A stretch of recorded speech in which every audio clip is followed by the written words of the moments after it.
Need to improve your club on Ultimate Team? Check out IGDM for safe and reliable coins with the link in the description.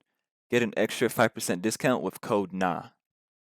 What's up, y'all? With this video, I'm going to show you guys the 4-2-3-1, which is a tactic that is really good at basically getting the best out of your players and letting them really express themselves the way their cards are. And I say this because this formation does have basically 3 cams or 3 attacking midfielders, so like I say in previous videos, those are positions that really maximize the way that the players can express themselves creatively. So it's a pretty meta formation that works for basically everybody. You can use just about any type of player, it's not like any other formation really where you need certain players. With this 4-2-3-1, you can use basically anyone you can get. So it's a really good formation, let's say for example, if you're just starting FIFA. And it's also just a really good formation for across the board at the end of FIFA, for example, where you just have a bunch of players with bunch of different assortments when it comes to stats. So if you're looking for a formation that basically lets the players express themselves and be the best they possibly can individually, then this 4-2-3-1 I find is the best formation in the game for that, next to the 4-2-2 at least. Now, would I say this formation is the best in the game is a bit of a disputed topic. The reason why I say that is because the discussion for the best formation in the game is a bit more,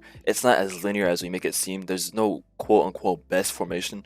I would have said prior to the patch that it would have just been the 4-3-2-1 because it was just the readiest. However, the recent patch just completely messed up that formation in my honest opinion. But if I had to make a list of formations that were the best in the game now, post-patch, this 4-2-3-1 is absolutely up there. I've used this formation in basically every single FIFA from dating all the way back to basically FIFA 18.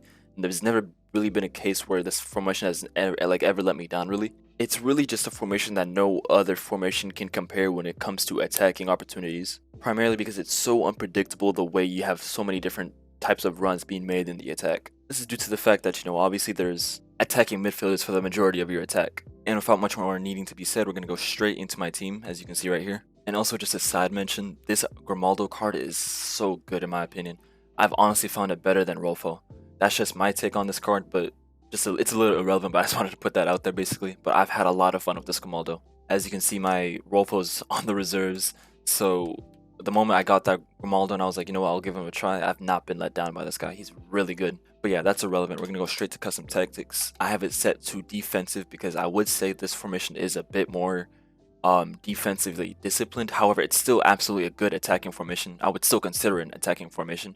It's just compared to my other formation videos, this one's, I cater a bit more to defending, really. And with that being said, we have the defensive style balanced of a width 38 and a depth 65. If you want to play a little bit more safer, you can drop your depth to 60, but I would not go any lower. And the reason why I wouldn't go any lower is because really, even if you go to 59, all that does is that it allows your center backs to basically completely neglect what they're capable of in preventing through balls, which is obviously probably your intention if you want to lower your depth, and just invite space for the other team's final third to make runs in your attack in front of your defensive line that your defensive line won't contest. In previous videos, I've done as high as 69. If that's not something you're comfortable with, you can drop it all the way down to 60. But for this video, I did 65 because I just wanted to find a middle ground for everybody that works for everybody. But with that being said, obviously, if you want to take it a bit more risky and you feel like you're a player that can be defensively dominant, then you can bump this up all the way up to 69.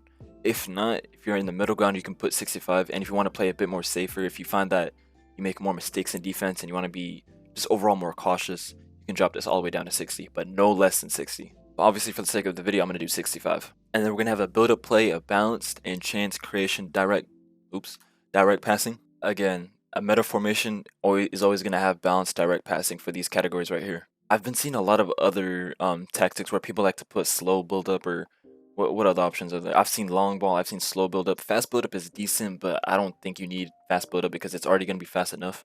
But people have done slow build-up, and then for chance creation, I've seen forward runs, which is decent, but I wouldn't recommend it for a whole game. Possession, all those things really, what I'm trying to say right now is when it comes to meta formations like these, using things like slow build-up, possession, all that stuff is just a huge liability. All it does is it slows down your attack. The issue of custom tactics on FIFA is the fact that EA have not effectively programmed like each different thingy to have like their own purpose, if that makes sense. The game's engine is just not good enough for all of these things to have pros and cons really. It's really just you want balance on direct passing. This is obviously, you can attribute this to the fact that this game is just a card simulator more than anything, and that's why EA haven't really made any progression when it comes to this, but that's just the reality of it. I could talk about that topic for hours, but I don't think rant videos are something that I want to do. But yeah, before I start complaining, yeah, I'm just going to keep going. Balanced direct passing, and then you're going to have a width of 55. Normally with formations like these, I don't put a high width. However, due to this formation not having any wingers, in place of those wingers you have attacking midfielders.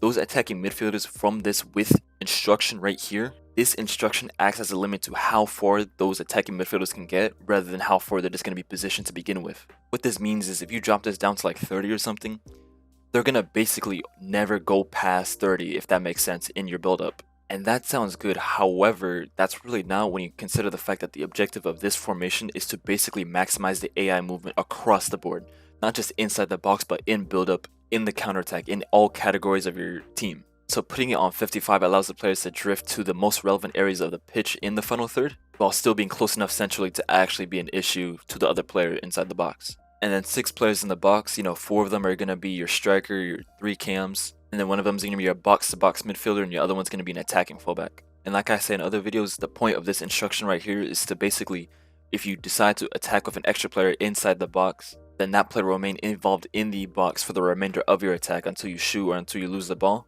So if you're basically playing players that are just overloading their own box, they have like what feels like 8 defenders, you can basically use this setting right here to allow you to basically get like a little jump start. And then corners 3, free kicks 3. I find corners 3 to be the best, like I said in a previous video, because it puts a player to come short, or not come short, but puts a player at the top of the box. And I found that EA deliberately codes players to the ones with the finesse shot plus and good long shots to be at the top of the box for those corners. So I've scored a handful of corners from that trick. And then yeah, free kicks 3. And then before we go ahead and show the instructions, I just want to briefly thank you guys for helping me hit 15k. If you've been here for a while, I really appreciate your support. It means a lot to me. And if you're new here, or if you came from Inception's channel, then I appreciate you giving me a chance. I've been creating meta and authentic formations and tactics when it comes to FC24, and I plan to do so for the remainder of the game. So if that's something that you're in need for, go ahead and subscribe already if you haven't. Additionally, if you're looking for a Discord server when it comes to FC24 discussion for things like player discussion, transfer market, SBCs, or in-depth tactics discussion for future tactics that I can make or things like that, then join my Discord server with the link in the description. And then going straight to instructions, we're going to see our striker here first, and you're already going to notice something different if you watch my videos regularly. Right off the bat, you're going to notice that normally I say that your striker is always going to be on stay central, getting behind. However, this time we're having him only on balance with getting behind. And we'll go over to why we do that in a moment. But for that, obviously striker right there is going to be on balance with getting behind, stay forward. And then your left and right wingers are going to be completely default. And then your cam right here is just going to be on stay forward.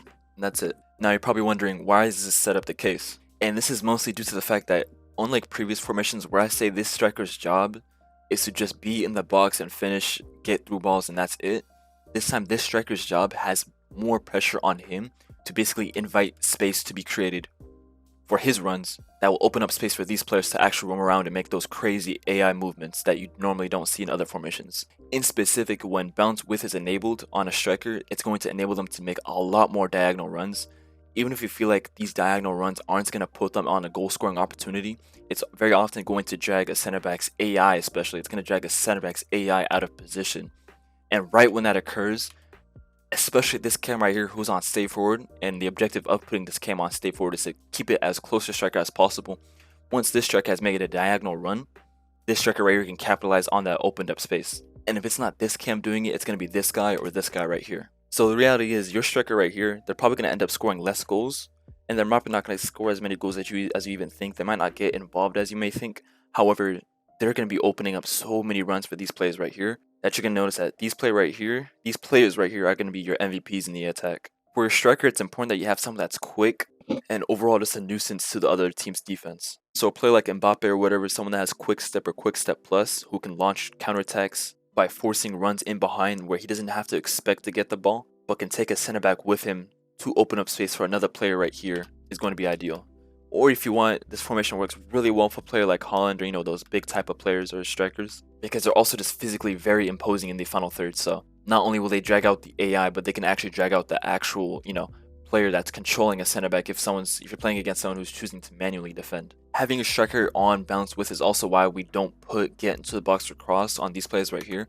I've seen a lot of tactics, they have this instruction enabled on these players right here because they feel like without it, the players will not get involved in the box. However, I can confidently say that's honestly a myth in my opinion. These players will get involved in the attack, you just need to be decent at creating time and space. Specifically, whatever player that you have on the ball, you need to be able to distribute the ball in whatever way you can in the final third, in a way that the other player will have to move players and maybe like a CDM or whatever, in order for these players to make movements that you want. This can be as simple as just abusing technical or technical plus, or just dribbling around with your left stick a little bit. But once you make those movements, you'll notice that space will be opening up a lot. And before you even notice that space is opening up, there's going to be a player in your final third that's taking it. So that's really just the objective of this 4-2-3-1. And then your two center mids, one is going to be on cut passing lanes, bounce attack, cover center. And the other one's going to be on also cut passing lanes, stay back while attacking, cover center. Obviously, for double pivot midfield, you're going to want cover center to be on both, because you don't want one center defensive mid to be isolated from the other. You want them to be together. That way, when one has the ball, he can find the other one for a passing option. And you also just want to tighten that middle area, so that way when these guys come back, because they will come back, even though they don't have comeback on defense, they're still going to come back. There's going to be space to the left and right of this double pivot right here that these wingers right here can basically take advantage of and sit in. So you have cut passing lanes, bounce attack, cover center, and you're going to put that on your box-to-box midfielder, someone with really good attacking stats. If you have a player like Zico or whatever, that's going to be perfect for this guy right here, Zico. Maybe Socrates. I know his defending isn't that good, but you could honestly get away with it. Or even a player like Rolfo. And then your CDM right here, cut passing lane, stay back, wall attacking, cover center, just a player that you can trust to basically act like as a third center back. Good passing here is a bonus because they can act basically as as a Rodri for Man City type thing. But that's just a bonus. You could just get someone that's just really good at defending and you'll be just fine. And then your right back right here, step back while attacking, overlap. This is just a classic defender. That's why I have Capita right here, because even though his attacking stats aren't that good, his defending is very reliable. So that's all I need from him. Your two center backs, stay back while attacking. And then your left back is going to be on join the attack, overlap. And then your goalkeeper right here is going to be on counter crosses, sweeper keeper. But yeah, as I said earlier, what makes this formation so good is what it has to offer that other formations just don't have to offer. And that's the fact that this formation has 3 cams. And if you haven't heard in my previous videos, or maybe this is your first time on this channel, despite EA's shortcomings, the best thing that they did with the cam position in the game is to allow the cam to actually act as a cam. What this means is that it allows the players to completely express themselves to the way their stats are shown. So instead of confining to certain rules that come with, let's say a striker, or the rules that come with being a winger, the cam just allows the player to just be wherever it can be in the final third. And we have actual good players in the attack, which I'd hope you do at this stage of the game where everyone has crazy teams now. Formations like these will just absolutely cook, because it's not even the formation at this point that makes your team good. Rather, it's the fact that the formation is just basically like the platform for your team to fully express their stats to the best of their ability that no other formation will basically do. And yeah, that's what really gives this formation the edge over others. However, is that necessarily the best thing possible? For some people, I would say yes, obviously. However, there are pros and cons to this. There have been games with this formation where I just cannot score for some reason, and that's really the issue when it comes to just trusting EA's AI as much as you want. Because some games, it'll just feel like you're just not getting anything in the final third. It'll just feel like you're not getting any openings, your players aren't making runs. That's the unfortunate reality with this formation. That's why I call it pros and cons. It doesn't offer the same consistency that a formation that's more straightforward like the 4-4-2 or the 4-3-2-1 would offer. So it's important that you keep that in mind when running this formation. But yeah, despite that, this is still one of the best formations in the game without a doubt. Is it the best formation in the game? I can't guarantee, I can't say that as a fact. I don't think it's fair to say that as a fact because there's so many different metas in this game. This game is much more sophisticated than having just one meta formation at this point now. So it really depends to your playstyle. But I would definitely highly recommend that you give this formation a try if you are looking for a formation that will be your best formation, if that makes sense. But yeah, without much more needing to be said, if you find this formation video to be helpful for your upcoming weekend league or whatever you may have going on, go ahead and like, comment, subscribe, join our Discord with the link in the description, follow me on Twitter or X, and that's all.